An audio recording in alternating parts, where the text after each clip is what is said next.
Chemical hair டைக்கு bye சொல்லிட்டு natural hair டைக்கு ஹை சொல்லுங்க. அமோனியா சல்ஃபேட் பிபிடி இல்லாமல் தயாரிக்கப்பட்ட ஜிகே நேச்சுரல்ஸோட நேச்சுரல் பிளாக் ஹேர் டை. ஈரானுடைய ஓப்பன் டெக்ளரேஷன், அமெரிக்கா எங்களை தாக்கினால் நாங்கள் எங்கள் தெஹ்ரானிலிருந்து வரும் தாக்குதல் துபையை அளிக்கும், தெஹ்ரானில் வரக்கூடிய ஏவுகணை பக்கத்தில் இருக்கும் தோஹாவை அளிக்கும் அப்படின்னு சொல்லிட்டாங்க. ஒன்றை மட்டும் அடிக்க மாட்டோம், சவுதி அரேபியாவில் அடிப்பாங்க, யுனைடெட் அரபு எமிரேட்ஸில் அடிப்பாங்க, கத்தரில் அடிப்பாங்க, ஜோர்டானை காலி செய்து விடுவார்கள். இப்பொழுது யுனைடெட் அரபு எமிரேட்ஸ் அலறுகிறான். எதற்கு அலறுகிறான் என்றால், ஈரான் சொல்லிட்டான், நீ அடித்தா எனக்கு 2 கண்ணு போனாலும் உனக்கு 1 கண்ணு போகும், நான் காலி செஞ்சுடுவேன் அப்படின்னு சொல்லிட்டான். இதனால தான் எல்லாரும் அலறுறான். அமெரிக்க அதிபர் டொனால்ட் ட்ரம்பினுடைய எண்ணமும் இஸ்ரேலுடைய எண்ணமும் என்னவென்றால், உலகம் முழுவதையும் ஒரு மொனோபோலி அரசுக்கு கீழ் கொண்டு வர வேண்டும். பலிஸ்டிக்ஸ், ஹைப்பர்சோனிக், சூப்பர்சோனிக் 1400, 1800, 2000 முதல் 10,000 வரைக்கும் கண்டம் விட்டு கண்டம் பாயக்கூடிய அளவுக்கு ஏவுகணைகளை அவர்கள் உருவாக்கி அமெரிக்கா இஸ்ரேலுக்கு பெரும் அச்சத்தை ஏற்படுத்தினார்கள். இவர்களை நாசம் செய்ய வேண்டும். மத்திய கிழக்கில் எல்லா முஸ்லிம் நாடுகளும் அரபுகளும் என்னோடு இருக்கின்ற போது இவன் மட்டும் தனித்து நின்று கோராச்சுகிறானே என்ற வைர கோபம், ரிட்டாலியேஷனும் அமெரிக்காவுக்கு வந்தது. ஈரான் இன்று காலை நமக்கு கிடைத்த தகவலின் அடிப்படையில் 300 ஏவுகணைகளை கொண்டு தாக்கும் வேகமான சிறிய படகுகள் ஏராளமாக ரெய்ட் பண்ணியிருக்காங்க. அதன் மூலம் இந்த கப்பலை, ஆப்ரஹாம் லிங்கனை அடித்து துவம்சம் செய்வதற்கு அவர்கள் தயாராகிவிட்டார்கள். இவர்களை கை வைத்தால் மத்திய கிழக்கு பற்றி எரியும்.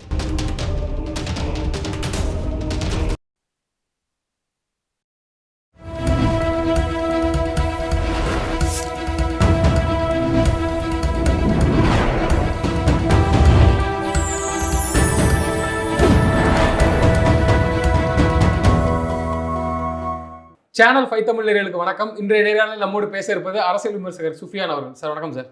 வணக்கம் சார்.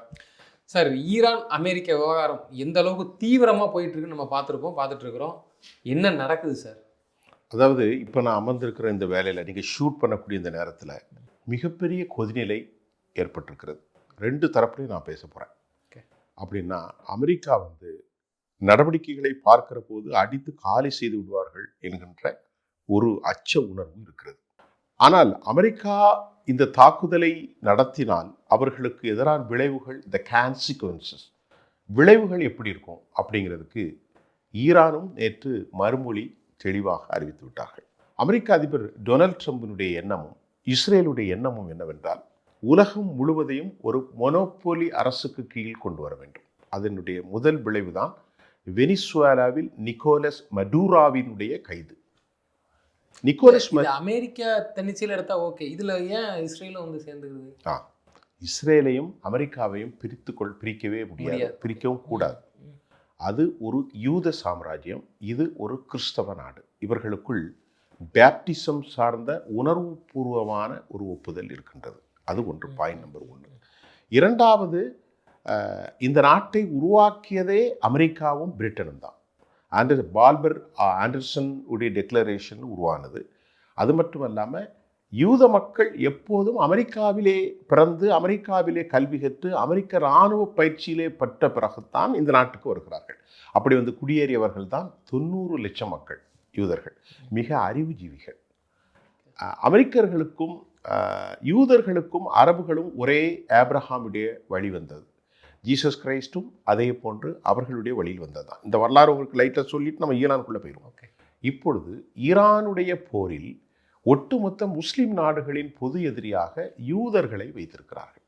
நல்லா கவனிங்க, இவங்க தெளிவாக பாயிண்ட் பண்ணுறாங்க. ஆமாம், ஒட்டுமொத்த முஸ்லீம் நாடுகள் அனைத்தும், எல்லா நாடுகளுக்குள் யூத வெறுப்பு இருக்கிறதை நாம் பார்க்க முடியும். இன்க்ளூடிங் இந்தியா போன்ற நாடுகளிலும், மலேசியா, இந்தோனேஷியா, ஜாவா, சுமித்ரா, உலகம், Kazakhstan, Azerbaijan, Armenia, Africa, Sudan, Ghana, எங்கே போனாலும் யூத வெறுப்பு அவர்களுக்கு உண்டு. அதை மறைக்கவே கூடாது, மறைக்கவும் முடியாது. ரைட், இது அரசியலில் ஒரு பின்புலம். இப்போ ஈரான் என்னன்னா, முஸ்லீம் அமைப்பில் ஒரு தனியாக இருக்கக்கூடிய இஸ்லாமிய 10% கொண்டிருக்கக்கூடிய ஷியா முஸ்லீம் பிரிவு. இப்போ இந்து மதத்தில் எவ்வளோ இருக்காங்க? இப்போ கிறிஸ்தவத்தில் இருக்கிறாங்க, சிஎஸ்ஐ கிறிஸ்தவ நம்ம பக்கத்தில் இருக்கிறாங்க, கேத்தலிக்ஸ் இருக்கிறாங்க, யெகோவாயிஸ்ட் இருக்காங்க. ஹிந்து மதம் சொல்லியே மாளாது, எல்லாம் உள்ளடக்கியதான் ஹிந்து மதம். அப்போ இஸ்லாமில் இருக்கிறதா 10% ஷியா முஸ்லீம்கள் இருக்கிறார்கள். அந்த ஷியா முஸ்லீமின் உலகத் தலைவர் தான் ஈரானுடைய அதிபர் அலி ஆயத்துல்லா கமெனி. சுன்னா முஸ்லீமின் தலைவர் முகமது பின் சல்மான் எர்டோகன். இவங்க தான் சுன்னா முஸ்லீம். இந்தியாவில் இருக்கிறவங்க சுன்னா முஸ்லீம் தான். குஜராத்தி போராக்கள் ஷியா முஸ்லீம். இதெல்லாம் பார்த்துக்கிடுங்க. இப்போ அமெரிக்காவுக்கு ஏன் இவர்களை காயப்படுத்தலாம் என்றால், உலகத்தில் இருக்கக்கூடிய அவ்வளவு அரபு நாடுகளும் அமெரிக்காவின் செல்ல பிள்ளைகள், அமெரிக்காவுடைய அடிமைகள், அமெரிக்காவினுடைய மனசாட்சி. யூதர்கள் எப்படி அமெரிக்காவிற்கு செல்ல பிள்ளையோ அப்படித்தான் யுனைடெட் அரபு எமிரேட், ஜோர்டான், கத்தர், துருக்கி, Bahrain, Oman, Saudi Arabia, etcetera etcetera etcetera, Syria உள்பட. இப்போது அமெரிக்காவுக்கும் இந்தியாவுக்கும் என்ன பிரச்சனை, நம் நாட்டிற்கும் அமெரிக்காவுக்கும் என்ன பிரச்சனை? ஒரு பிரச்சனையும் அல்ல. இந்தியாவின் வளர்ச்சியை கண்டு, இந்தியாவுடைய தனியான ரிலையண்ட்டை கண்டு அமெரிக்கா அச்சப்படுகிறது. ஆகவே ரவுடிசமாக ஒரு பாகிஸ்தானை உருவாக்குவதற்காகத்தான் பாகிஸ்தானை அவர்கள் கையிலே வைத்து இந்தியாவை மிரட்ட நினைத்தார்கள். இந்திய பிரதமர் மோடி அவர்களும், இந்திய அரசியலில் நமக்கும் மோடிக்கும் உங்களுக்கும் அவருக்கும் 1000 வேறுபாடுகள் இருந்தாலும் இந்தியா எந்த தவறையும் செய்யவில்லை. அப்போ நம்ம என்ன சொன்னோம்? ஜெய்சங்கர் சொன்னாங்க, நாங்கள் இறையாண்மை கொண்ட தேசம், we have a right to purchase any one everywhere, எங்கே வேணாலும் பண்ணுவோம், யார்கிட்டையோ எந்த இடத்துலையும் பண்ணுவோம். இல்லை நீ பண்ணக்கூடாது, நம்ம நாட்டுக்கு ப்ரெஷர், எங்கே சோவியத்துக்கு வாங்கக்கூடாது. இல்லைப்பா, 90 ரூபாய்க்கு விற்கிற பேரல் எனக்கு அவன் 60 ரூபாய்க்கு தர்றான், இது டாலரில் வாங்குகிறோம், அவன் என் நாட்டு அமெரிக்க இந்திய பணத்தில் கொடுக்கணும்னு சொன்னோம். நம்ம நாட்டுக்கு 25% 50% வரி போட்டிருந்தாங்க. இட்ஸ் அப்பார்ட் ஃப்ரம் தேர்.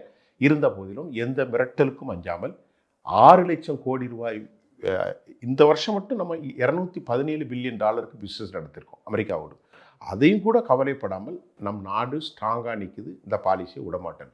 இப்போ ஈரானுக்கும் அமெரிக்காவுக்கும் மோதலுக்கு என்ன? 1979 ஈரானில் மன்னர் ஷா வீழ்ச்சி அடைந்தார், ஹட் பீன் டிக்ளைன்ட். அதற்கு பிறகு இஸ்லாமிய ரெவல்யூஷனரி கார்ட், ஐஆர்ஜிசி என்று சொல்லக்கூடிய Islamic revolutionary Ghats and cops என்ற இராணுவ இஸ்லாமிய ஆன்மீக சியா தலைமை அங்கு உருவானது. அப்பொழுதுதான் அவர்கள் கடந்த 3 தசாப்தங்களுக்கு மேல் 40 வருஷத்தில் மிகப்பெரிய வல்லமை கொண்ட இராணுவ மண்டலமாகவே மாறி போனார்கள், உருவாக்கிட்டாங்க. உலகத்தில் பெரிய ட்ரோன் சிஸ்டம், உலகத்தில் பெரிய ஏவுகணைகள் சிஸ்டம், அல் ஃபத்தா, அது மட்டும் இல்லாமல் கர்ரம்சோர், சிஜீல், இப்படி ஏராளமான பெயர்களில் பலிஸ்டிக்ஸ், ஹைப்பர்சோனிக், சூப்பர்சோனிக், 1400, 1800, 2000 முதல் 10,000 வரைக்கும் கண்டம் விட்டு கண்டம் பாயக்கூடிய அளவுக்கு ஏவுகணைகளை அவர்கள் உருவாக்கி அமெரிக்கா இஸ்ரேலுக்கு பெரும் அச்சத்தை ஏற்படுத்தினார்கள்.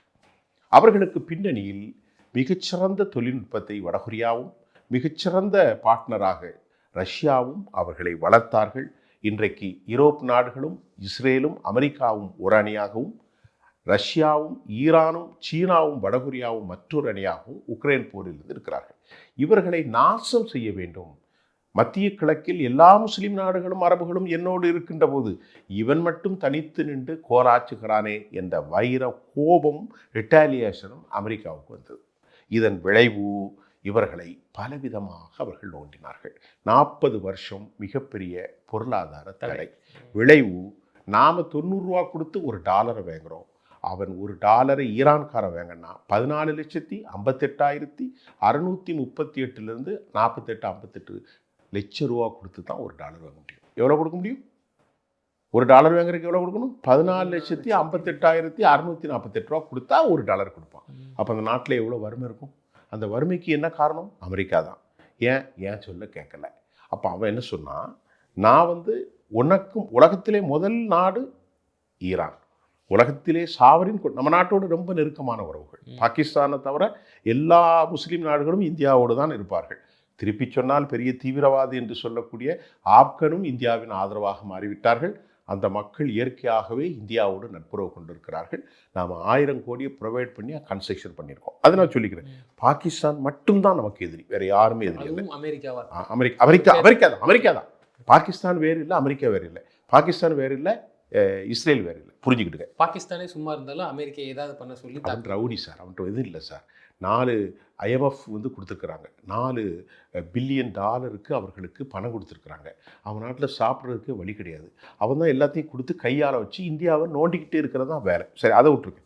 இப்போ இந்த நேரத்தில் அணு ஆயுதங்களை நீங்கள் பரிசித்து பார்க்கக்கூடாதுன்னு அமெரிக்கா சொன்னது. அப்பாஸ் அராக்சியும் அமெரிக்காவின் ஸ்டீவிட்காகவும் ஒரு பேச்சுவார்த்தை நடத்தினார்கள். அமெரிக்காவுடைய இந்த பேச்சுவார்த்தை ஓமன் மூலமாக புரோக்கரேஜ் பண்ணப்பட்டது. ஆனால் தீர்வு எட்டப்படவில்லை. அவன் என்ன சொல்கிறான், நாங்கள் கூடங்குளத்தில் நம்ம வச்சிருக்கிற மாதிரி அணு ஆயுதம் வைத்திருக்கிறோம், அது நல்ல பணிகளுக்குத்தான் இருக்கிறது. ஆனால் மக்களை கொல்வதற்கு நாங்கள் அணு ஆயுதத்தை பயனளிக்கப் போவதில்லை என்று எங்கள் தலைவர் கொமேனி ஃபத்துவா கொடுத்து விட்டார். ஃபத்துவா என்றால் ஒரு வாக்கு தத்தம். மக்களை கொள்வதற்கு அணு ஆயுதம், நீங்கள் எங்கள் நாட்டுக்கு வாருங்க, they are invited to come inside the nation to fight everywhere, நீங்கள் எல்லா இடத்தையும் பார்த்துட்டு கன்க்ளூட் சார் வாட் எவர் தேவை. அவன் சொன்னான், இல்லை நீ முழுமையாக கைவிடணும், 3% மேலே என்ரீச் பண்ணக்கூடாது அப்படின்னா. இவன் 60% பண்ணி 450 கிலோ வச்சுருக்கான். அதனால் குண்டை போட்டாங்க. B2 பாம்பர்ஸ் மூலமாக F-15, F-16, F-22, F-35, F-52 B2 bombers மூலம் ஃபர்தோஸ், இஸ்பஹான், நட்டாஸ் 3 இடங்கள்லையும் குண்டு போட்டாங்க. ஆனால் அந்த இடத்த இருந்து அப்புறப்படுத்தி கொண்டு போயிட்டதாக ஒரு அந்த இடத்துல இருந்ததா தான் லீக்கேஜ் வந்திருக்குமா சார். எல்லா நாடுகளும் குண்டு போட்ட உடனே செமிக்க பண்ணால் ஒரு துளி கூட இல்லை. அவன் நாட்டில் அவனுக்கு ப்ளஸ் பாயிண்ட் என்ன சொல்கிறான்னா, அமெரிக்கா உள்ள ஃபில்டர் ஆக முடியாது. காரணம், சுற்றி ஏராளமான பயங்கர மலைகள், காடுகள், அது உள்ளே போக முடியாது. அமெரிக்கா போனால் காலி, மேலே இருந்து தான் போட முடியும். எப்படி தோராபுரா மலையில் ஆப்கானிஸ்தானில் குண்டு போட்டிங்களோ அதனால். இப்போ சச்சமி இப்போ இன்றைக்கி காலையில் நிலை அது ஓமன் கடல் பகுதிக்கு அமெரிக்காவுடைய அருமதா என்கின்ற கப்பலை அனுப்பி வைத்திருக்கிறார்கள். அதனுடைய துணை கப்பல்கள் ஏராளமான பேர் இருக்கிறது. மர்ஃபிங்கிற கப்பலும் வந்திருக்கிறது, 6 கப்பல். இந்த அருமதா கப்பலை பற்றி நான் உங்களுக்கு ஷார்ட்டாக சொன்னால், உலகத்தில் ஒரு தனி நகரம்தான் அர்மலா. கோவையை போன்று, சென்னையை போன்று, மும்பையை போன்று ஒரு நகரம். அதில் பலாயிரக்கணக்கானவர்கள் வாழ்கிறார்கள். அதில் ஏவுகணைகள் உண்டு, சேட்டலைட் உண்டு, அதை போன்று துல்லியமாக ஃபைண்ட் அவுட் பண்ணக்கூடிய மிசைல், ட்ரோன்கள், 100க்கும் மேற்பட்ட விமானங்களை நிறுத்தி வைக்க முடியும். உணவு ஒரு நாளைக்கு 50,000 பேருக்கு சமைக்கிறாங்க கப்பலில். கேளிக்கை விடுதிகள் உண்டு, எல்லாமே இருக்குது. அதை பற்றி ஒரு தனி டாபிக் உங்களுக்கு தரேன் நான் அப்புறம். அருமதா அந்த அளவுக்கு வசதி இருக்கிறது, அருமதா கிட்ட போக முடியாது அப்படின்னு சொல்லப்பட்ட நேரத்தில் அருமதாவை கொண்டு நிறுத்தி இருக்கிறார்கள் ஆப்ரஹாம் லிங்கன்.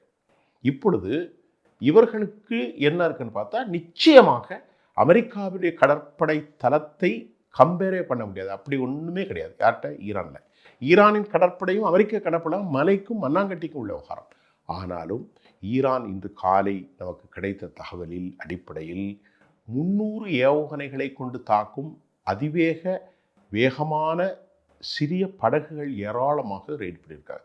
அதன் மூலம் இந்த கப்பலை, ஆப்ரஹாம் லிங்கனை அடித்து துவம்சம் செய்வதற்கு அவர்கள் தயாராகிவிட்டார்கள். அது சாத்தியப்படுமா? சாத்தியப்படும். ஏன்னா அது வந்து ஏவுகணைகள் இப்போ உலகத்தில் நாம் நம்பியிருந்த பெரிய டிஃபென்ஸ் சிஸ்டம் என்னது? Air defence system, arrow dome, arrow beam, iron dome, iron beam, David Sling, இன்னும் தாட்ஸ் பேட்ரியாட். அதையெல்லாம் தாண்டி 12 நாள் போரில் காலியானதில்லை. அமெரிக்காவில் இருக்கிறது THAAD Patriot, iron beam, iron dome, David Sling, arrow system, arrow 3, இந்த 3 எல்லாத்தையுமே காலி செய்தான் ஈரான் அடித்த அடியில் 12 நாள் நாசமாக்கிட்டாங்க இல்லை இஸ்ரேலை. ஈரானும் நாசமாகியது, இஸ்ரேலும் நாசமாகியதில்லை. கடைசியில் போரை நிறுத்துங்கன்னு ஒரு ஆமிக்கபிள் செட்டில்மெண்ட்டில் தானே நிறுத்தினாங்க. அது அமெரிக்காவுக்கு நன்கு தெரியும். நேற்று அமெரிக்க எக்ஸ்பர்ட்ஸ் என்ன சொல்லியிருக்கிறாங்கன்னா, அமெரிக்காவுக்கு இருக்கிற ரிஸ்க் என்னென்னா 2 ரிஸ்க் இருக்குது. ஒன்று, போரில் தோத்தாங்கன்னா அமெரிக்கா பெரிய அளவில் இழப்பை சந்திப்பாங்க. அதுக்கு தான் அவங்க சந்திக்கிறாங்க.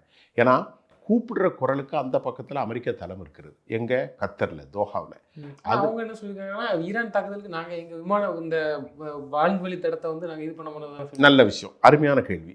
அவங்க சொன்னது நீங்கள் சொன்னதான். ஆனால் அவங்க நேற்று இஸ்மாயில் பகவி என்ன சொல்லியிருக்காருன்னா, இங்கே பாருங்கள், அமெரிக்காவுக்கும் இன்னொருத்தர் பேர், அவர் பேர் எனக்கு ஞாபகம் இல்லை, அவர் என்ன சொல்லியிருக்காருன்னா, முக்கியமான நபர், இராணுவ தலைவர் ரேசா ஏதோ ஒன்று, அமெரிக்காவுக்கு சொந்த நண்பர்களுடைய மீது கூட அக்கறை இல்லையே அப்படின்னு இருக்கார். என்னன்னா, நாங்கள் அமெரிக்கா எங்களை தாக்கினால், ஈரானுடைய ஓப்பன் டெக்ளரேஷன், அமெரிக்கா எங்களை தாக்கினால் நாங்கள் எங்கள் தெஹ்ரானிலிருந்து வரும் தாக்குதல் துபையை அளிக்கும், தெஹ்ரானில் வரக்கூடிய ஏவுகணை பக்கத்தில் இருக்கும் தோஹாவை அளிக்கும். அப்படின்னு சொல்லிட்டாங்க. யார் சொன்னால்? செய்தி தொடர்பாளர் அப்பாஸ் அராக்கட்சியின் செய்தி தொடர்பாளர் இஸ்மாயில் பஹவி மேட் ஸ்டேட்மெண்ட். அப்படின்னா என்ன அர்த்தம்? இன்னொருத்தர் சொல்கிறாரு, சொந்த சகோதரர்களின் மீது சொந்த நண்பர்களுடைய நலன்கள் கூட அமெரிக்காவுக்கு இல்லையேன்னு சொன்னால், நாங்கள் உன் நாட்டை அடிக்கிற மட்டும் இல்லை, உன்னை மட்டும் அடிக்க மாட்டோம், யாருக்கெல்லாம் உன் தலை எந்த நாட்டிலலாம் இருக்கோ அவனையும் துவம்சம் செய்வோம். பக்கத்தில் யார் இருக்குது? 4000 கோடிக்கு டொனால்ட் ட்ரம்புக்கு விமானம் பரிசளித்த கத்தரில் அப்துல் ரஹ்மான் அல் தானி அந்த நாட்டில் 11,000 விமான வீரர்களை கொண்டிருக்கக்கூடிய பெரிய தளம் அல் உதீத். இதை முதல்ல அடிப்பாங்க, மர்ஃபில் அடிப்பாங்க, மக்வாபில் அடிப்பாங்க, சவுதி அரேபியாவில் அடிப்பாங்க, யுனைடெட் அரபு எமிரேட்ஸில் அடிப்பாங்க, கத்தரில் அடிப்பாங்க, ஜொர்டானை காலி செய்து விடுவார்கள், ஓமனை அடிப்பார்கள், பஹ்ரைன் அடிப்பார்கள். இப்பொழுது யுனைடெட் அரபு எமிரேட்ஸ் அலறுகிறான். எதற்கு அலறுகிறான் என்றால், துபை காலி. துபை காலி ஆனால் 50 ஆண்டு காலம் இனி அவர்கள் எழும்பவே முடியாது. ஏன்னு காலி பண்ணி விட்டுருவான். ஏன்னா அவன் தற்கொலை படைகள் நேற்று வெள்ளை துணியை போட்டுக்கொண்டு அந்த அந்த தற்கொலை படையில் ஒரு அமைப்பு இருக்கிறது, ஹிஸ்புல்லாவை ஈராக்கில் அந்த தற்கொலை படையை தாண்டி இன்னொரு ஆர்கனைசேஷன்ல 2,38,000 பேர் இருக்கிறார்கள். அவர்கள் நேற்று வீடியோவில் நாங்கள் எங்கள் உயிரை ஷஹீதுல்லா அரபில் சொல்றாங்க, எங்கள் உயிரை இறைப்பாதையில் நாங்கள் தியாகம் செய்ய தயார். அப்படின்னா என்னதான் இராணுவம் இருந்தாலும் அமெரிக்கா ஏன் ஆப்கானிலிருந்து ஓடி போனார்கள்? அமெரிக்க விமானங்கள், அமெரிக்க உளவு விமானங்கள், அமெரிக்காவுடைய செயல்ஸுக்கு முன்னால் ஆப்கானிஸ்தானில் நீங்கள் இந்த விஸ்வரூபம் படத்தை போட்டிருப்பீங்க, ஒரு பெரிய துணியை போட்டுட்டு இப்படி தான் போட்டிருப்பாங்க. அதை வச்சு அடிச்சு தள்ளிட்டு போயிட்டாங்க. அதுக்கு காரணம் அவன் சித்தாந்தம் தான். அதை நம்ம பார்க்கணும். இப்போ பார்த்துக்கிட்டு தான் இருக்கோம். வியட்நாமில் பார்த்தோம், ஈராக்கில் பார்த்தோம், லிபியாவில் பார்த்தோம், சிரியாவில் பார்த்தோம், ஆப்கானிஸ்தானில் பார்க்குறோம். இப்போவும் அது. ஆனால் அமெரிக்காவுக்கு நல்ல it got lot of an experience how to move further, எப்படி மூவ் பண்ணணுங்கிறது நமக்கு தெரியும். ஆனால் இப்போ 2 விஷயம் இருக்குது. அமெரிக்கா நேற்று ஒரு வார்த்தை கோடு செஞ்சுருக்கிறாங்க. என்னென்னா, பேச்சுவார்த்தைக்கு வர வேண்டுமென்றால் அவர்கள் வரலாம் அப்படின்ன மாதிரி சொல்லியிருக்கிறாங்க. அப்போ நாங்கள் அடித்தா எங்களுக்கு என்ன விளைவு வரும் என பென்டகன் கோடிட்டுருக்கு. நீங்கள் அடித்தா நீண்டகால அமெரிக்கா பெரும் சிக்கலை தரப்படும். அமெரிக்காவுக்கு என்ன சிக்கல் அப்படின்னு கேட்டிங்கன்னா, ஹெர்மூஸ் வளைகுடா அப்படின்னு ஒரு பகுதி இருக்குது. எங்கே? மொத்தம் சவுதி அரேபியாவிலேருந்து ஈரானில் 900 கிலோமீட்டர் நீளம், அதில் 57 கிலோமீட்டர் கடல் தான் ஆழமானது. அதில் தான் கப்பல் போக முடியும். அந்த எண்ணெய் கப்பல் போக முடியும். அது ஆழம் இல்லாமல் போக முடியாது. குளத்திலே போக முடியும். அந்த எண்ணெய் கப்பல் போகிறதுக்குள்ள 57 கிலோமீட்டர் கடந்தால் தான் மற்ற பகுதிக்கு உள்ளே போக முடியும். அந்த 57 கிலோமீட்டர்லேயும் ஒரு நாளைக்கு 2 கோடி பேரல் போகுது. அதாவது 20 மில்லியன் பேரல். அதாவது உலக வர்த்தகத்தில் 25 to 30, 20க்கு மேலே 30% ஆயில் வர்த்தகம் ஹெர்மூஸ் வளைகுடாவில் தான் நடக்கிறது. இந்த ஹெர்மூஸ் வளைகுடா எங்கே இருக்குது? ஈரானுடைய கையில் தான் இருக்கிறது. ஆகவே தான் சவுதியோ யுனைடெட் அரபு எமிரேட்ஸோ கத்தர் எல்லாரும் பயப்படுற காரணம் ஈரான் சொல்லிட்டான், நீ அடித்தா எனக்கு ஒரு கண்ணு போனால் எனக்கு 2 கண்ணு போனாலும் உனக்கு ஒரு கண்ணு போகணும், நான் காலி செஞ்சுருவேன் அப்படின்னு சொல்லிட்டான். இதனால தான் எல்லாரும் அலறான். அது மட்டும் இல்லாமல் சீனா இன்று காலை அறிவித்திருக்கிறது, சீனாவும் ரஷ்யாவும் ஒரு கோஆர்டினேட் கமிட்டி அமைச்சு இதை மானிட்டர் பண்ணுறாங்க அப்படின்னு அல் ஜசீரா தொலைக்காட்சியில் நேற்று இரவு 9 மணிக்கு செய்தி வெளியிட்டாங்க. அவர்களுக்கு என்னன்னா, சீனாவை காலி செய்வதற்குத்தான் ஈரான் அடிக்கிறார். ஏன்னால் ஈரானுடைய அனைத்து ஆயுதம் சீனாவுக்கு தான் வாங்குறாங்க. ஏன்னா ஏற்கனவே வெனிசுவேலா நிக்கோலஸ் மதூராவை அடித்தார்கள். 10 லட்சம் பேரில் 9 லட்சம் பேர் சீனா தான் வாங்கினான். இப்போ சீனா இங்கே வாங்கிட்டு இருக்கான், ரஷ்யாவை வாங்கிட்டு இருக்கான். $600 பில்லியன் அமெரிக்காவோட அவன் தொழில் பண்ணுறான். உலகத்தில் ஃபுல்லாக வச்சிருக்கான் சீனா. சீனாவை காலி செய்யப்பட்டது முதல் குறி. 2வது குறி, ஈரானை காலி செய்து ஒரு ஆட்சி மாற்றத்தை கொண்டு வந்து ஆயத்துல்லா கோமினிக்கு பதிலாக ரெஹ்லால் பஹாலவி போன்ற, ரிசா பஹாலவி போன்ற, ரெஹ்மான் பஹாவி போன்ற ஆட்களை உள்ளே கொண்டு வந்தா இனி எல்லா நாடும் அவன் பக்கத்தில் தான். அமெரிக்கா வைக்கிறது தான் சட்டம். இன்னைக்கு $60 வாங்கிட்டு இருக்காங்களே. எந்த வாய்ப்பும் சாத்தியக்கூட இல்லை. ஆனால் ஏன்னா அங்கே உள்நாட்டு கலவரம் நடந்துட்டு இருக்கு. அதை தூண்டி விட்டது அமெரிக்கா தான். என்ன ஆச்சு? அது இப்போ அருமையான கேள்வி, எல்லாம் எடுத்து தரீங்க, அற்புதம். உள்நாட்டு கலவரம் என்னன்னு கேட்டால், நம்ம நாட்டுக்குள்ள பாகிஸ்தானுடைய உளவாளிகள் இருந்தால் நாம் என்ன செய்வோம்? விடமாட்டோம். என்ன பண்ணி போட்டாங்கன்னா, இவன் நாட்டுடைய வறுமையை பயன்படுத்தி அமெரிக்காவினுடைய சிஏ, சென்ட்ரல் இன்வெஸ்டிகேஷன் ஏஜென்சி, முசாத் மற்றும் சின்பட், இவங்க உள்ள பெனிட்ரேஷன் ஆகி ஏராளமான பணங்களை கொடுத்து உளவாளிகளை கொண்டு வந்துட்டாங்க. நாட்டில் பெரும்பகுதி உளவாளிகளாக ஆக்கினான். அதோட விளைவு தான் இந்த ஜென்ஸ் போராட்டம். அதன் விளைவு தான் முன்னால் அமெரிக்காவி தாக்குதல் நடந்துச்சுல்ல, நான் 3 இடத்துல குண்டு போட்டு நீங்கள் சொன்னீங்களே, நட்டன்ஸ், ஃபர்தோஸ், இஸ்பஹான். அப்போ ஒன்றுமே செய்ய முடியாமல் ஆயிட்டான். யார்? ஈரான். அதுக்கு காரணம் அந்த நாட்டில் உள்ளவங்க கரெக்டாக சொல்லிட்டான், இந்த இடத்துல என்ன இருக்குன்னு. இவன் என்ன பண்ணிவிட்டான், முதல்ல போய் கம்ப்ளீட்டாக ரேடார் சிஸ்டம்லாம் ஷட் டவுன் பண்ணி 200 ஃப்ளைட்டில் கொண்டு இஸ்ரேல் அடித்தான். அமெரிக்கா இந்த தாக்குதலை கண்டு ஈரான் திணறிட்டான். ஈரானுடைய ரேடார் எதுவுமே வேலை செய்யலை. அதுக்கு அப்புறம் 30 சயின்டிஸ்ட் இருந்தான், முக்கியமான அணு ஆயுத சயின்டிஸ்ட் 20-30 பேர். 40க்கு மேட்ட பிரிகேடியர் இராணுவ தலைவர்கள் கொல்லப்பட்டாங்க. ஏராளமான உயிர் பலியும் போச்சு. அதுக்கப்புறம் அவன் தாக்குனா 56 மணி நேரத்தில் ஆகும். இதுக்கு இடையில ஒரு முக்கியமான செய்தியை சொல்லிடுறேன். நேற்று நியூயார்க் டைம்ஸில், நேற்று இல்லை 2 தினங்களுக்கு முன்பு ஒரு செய்தி, அந்த செய்தி என்கிட்ட இருக்குது, அது ஆங்கிலத்தில் இருக்குது, நான் தமிழில் சொல்லிடுறேன். வெனிசுலாவில் குண்டு போட வந்தோடனே என்ன நடந்துச்சு அப்படின்னு சொல்கிறாங்க. அப்போ வெனிசுலாவை எப்போது தாக்க போகிறோன்னு இருக்கும்போது, அப்போ அந்த மண்டலத்தில் கண்காணிப்புகளில் இராணுவ தலைவர் இருக்காங்க இல்லையா, அவர் ஸ்டேட்மெண்ட் சொல்கிறாரு, நாங்கள் ரெடியாக இருந்தோம், அமெரிக்கா எங்களை தாக்குவதற்கு ரெடியாக இருந்தபோது எங்கள் தலை வெடிக்கிற மாதிரி இருந்துச்சு. என்ன வெடிக்கிற மாதிரி இருந்துச்சு? தலை வெடிக்கிற மாதிரி இருந்துச்சு. எங்களுடைய வீரர்கள், வெனிசுலாவுடைய இராணுவ வீரர்கள் பலருக்கு ரத்தம் ஒழுகுச்சு மூக்கில். அதுக்கெல்லாம் என்ன சொல்கிறேன், பலருக்கு வாமிட் வந்துச்சு. இந்த ஸ்டேட்மெண்ட் பக்கா நீ போகலாம், கோன் சர்ச் நியூயார்க் டைம்ஸ். உடனே பெரிய பரபரப்பாயிட்டு, நாங்கள் அப்படியே கீழே விழுந்துட்டோம், we couldn't to stand up, எங்களால் எழும்பி நிற்க முடியல, வாட் இட் வாஸ், என்ன நடந்துச்சு, எப்படி ரியாக்ட் பண்ணலாம் தெரியல அப்படின்னு பார்த்தா, அமெரிக்கா என்ன பண்ணியிருக்கிறான், மின்காந்த அலைகளின் மூலம் சோனிக் வெப்பன்ஸுங்கிற ஒரு புதிய வெப்பன்ஸை பயன்படுத்தியிருக்கான். இதன் மூலம் ஒரு குறிப்பிட்ட இடத்த வச்சு அங்கே ஃபுல்லாக அந்த அதிர்வலைகளை பயன்படுத்தி, அது தனி டாபிக், அதை நம்ம பேசணும், மேலடையை சொல்கிறேன், எல்லாரையும் அப்படியே திக்க முக்காட வச்சு உள்ளே இறங்கிட்டான். கண் விழித்து பார்த்தால் முழுவதும் ட்ரோன்களாக இருந்தது. அமெரிக்காக்காரன் உள்ள ஆளை டம்முன்னு தூக்கிட்டு போய் நியூயார்க்கில் இருந்துட்டான்.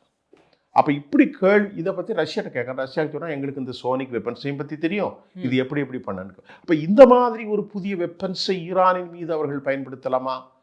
காமினியை கூட தூக்கிட்டு போகலாமா அப்படின்னு ஒரு, ஆனால் அது சாத்தியமில்லை.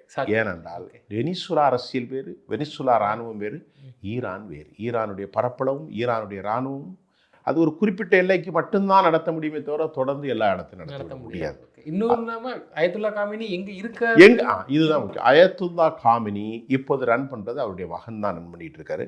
கொமினி மிகப்பெரிய மலைகளுக்கு கீழே இருக்கிறார். ஏன்னா B-2 பாம்பர்ஸ் 200 மீட்டர் அல்லது 200 அடி குண்டு போடனா இவர் 300 அடிக்கு கீழே இருக்கிறார்.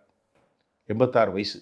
ஆனால் அமெரிக்கா கவனமாக அவரை பாதுகாக்கும். ஒரு கால் அவருடைய உயிருக்கு சிக்கல் வந்தால் அமெரிக்காவுக்கு நீண்டகால சிக்கல் வந்துவிடும் என்பதையும் ட்ரம்ப் நிர்வாகம் அறியாமல் அல்ல. வயதான 86 பேரை வயசை காலி பண்ணிட்டு அவருக்கு சொல்லியிருக்கிறாரு. காமினியே சொல்லியிருக்கிறாரு. என்ன சொன்னார்னா, அந்த ஒரு தடவை மிஸ் ஆச்சு இது அப்படிங்கிற மாதிரி ஒரு சமிக்கையில் விடும்போது ட்ரம்ப் என்ன சொன்னார்னா, என் உயிருக்கு ஆபத்து வந்துச்சுன்னா அடுத்து நடக்கிறதே வேற. இந்த 2 பேரும் இந்த ஒரே அன்னைக்கு சொல்லியிருக்காங்க, பேசியிருக்கிறாங்க. ஏன்னா ஏன் அமெரிக்கா காமினி உயிருக்கு அமெரிக்கா ஒரு அச்சுறுத்தலாக இருக்குது, நாளைக்கு அவருக்கு ஏதாவது ஆயிடுச்சுன்னா நாங்கள் இங்கே ஏதாவது பிரச்சனை வருங்கிற மாதிரி நீங்கள் இல்லை. அமெரிக்காவினுடைய கசீம் சுலைமானி என்ப ஒரு பெரிய சயின்டிஸ்ட்டு, அவர் 2020 டொனால்ட் ட்ரம்ப் தான் காலி பண்ணார். மிசைல் வச்சு அடிச்சு காலி பண்ணாங்க. ஈரானுடைய முக்கிய தலைவர் அவர் தான் பெரிய சயின்டிஸ்ட். அதே மாதிரி இஸ்மாயில் ஹனி என்பவரை காலி பண்ணாங்க. எல்லாமே அமெரிக்காவுடைய அவங்களுடைய இராணுவ கேம்பிலே உள்ள பண்ணாங்க. அதுதான் இந்த உளவாளிகள்.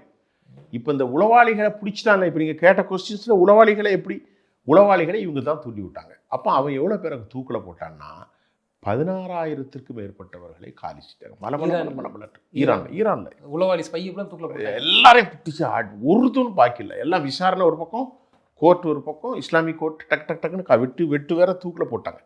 இப்போது இவர்களுக்கு நியூஸ் வராதனால ஷட் டவுன் பண்ணான் எதில் இன்டர்நெட்டை. அதுக்கு பதிலாக அங்கிருந்து ஸ்டார்லிங்கு கொடுத்தான். அவனை வாண்டடா உள்ள வந்தான். நான் எங்கள் ஸ்டார்லிங் இது பண்ணிடுறேன். அதுவும் ஈரான் ஸ்ட்ரிக்டாக சொல்லிடுச்சு. ஸ்டார்லிங் என்ன பண்ணி போட்டான், ஜாமரை போட்டு காலி பண்ணிட்டான். உலகத்திலே ஸ்டார்லிங்கை யாராலையும் ஒன்றும் செய்ய முடியாதோ, ஈரான் சொன்னால் நாங்கள் பண்ணிடுவோம். ஈரான் பெரிய தொழில்நுட்பம் அறிவுக்குள்ள நடந்தோம், ஸ்டார்லிங்கை பண்ணிட்டான். அது இல்லாமல் அமெரிக்கா, சீனா எல்லாத்தையும் விட ஈரானிடத்திலே ஒரு ஹேக்கர்ஸுங்கிற ஒரு தொழில்நுட்பம் உண்டு. எல்லாவற்றையும் பக்காவாக அவங்க ஹேக் பண்ணி எடுத்துருவாங்க. அப்படி தான் இப்போ ஏராளமான தரவுகளை இஸ்ரேல்லேருந்து எடுத்துட்டாங்க.